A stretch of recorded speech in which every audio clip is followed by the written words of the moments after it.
বাংলাদেশে কোনো স্বৈরাচার থাকতে পারবে না, ডক্টর আব্দুল মঈন খান। মমতাজ হার্বাল প্রোডাক্টস নিবেদিত নরসিংদী টিভি নিউজ আপডেট।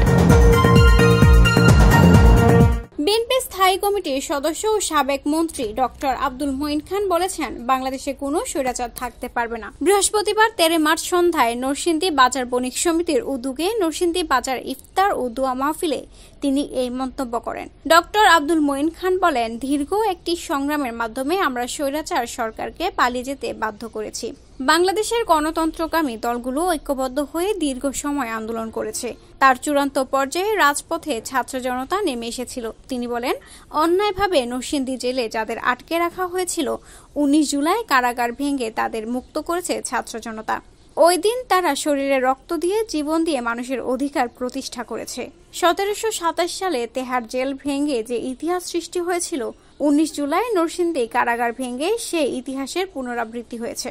আপনারা দেখেছেন, পরবর্তী 2 সপ্তাহের ব্যবধানে স্বৈরাচার পালাতে বাধ্য হয়েছিল। মানুষের চেয়ে বড় কোনো অধিকার পৃথিবীতে নেই।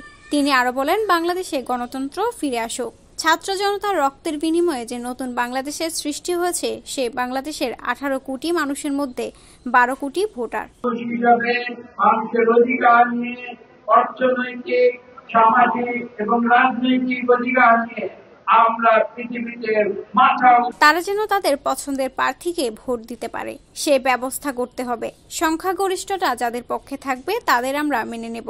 নরসিংদী বাজার বণিক সমিতির সভাপতি আবুল সরকার সভাপতিত্বে ইফতার ও দোয়া মাহফিলে আরও উপস্থিত ছিলেন নরসিংদীর আন্তজেলা সড়ক পরিবহন মালিক সমিতির সভাপতি সারোয়ার হোসেন মৃধা, নরসিংদী জেলা যুবদলের সিনিয়র সহসভাপতি শাহিনশাহ শানু, জেলা যুবদলের সাধারণ সম্পাদক হাসানুজ্জামান সরকার, নরসিংদী জেলা তাঁতি দলের সভাপতি মোহাম্মদ হুমায়ুন কবির কামাল, মেহেরপাড়া ইউনিয়ন বিএনপি সাধারণ সম্পাদক ভিপি মনির হোসেন সহ বিএনপি ও অঙ্গ সংগঠনের নেতৃবৃন্দ।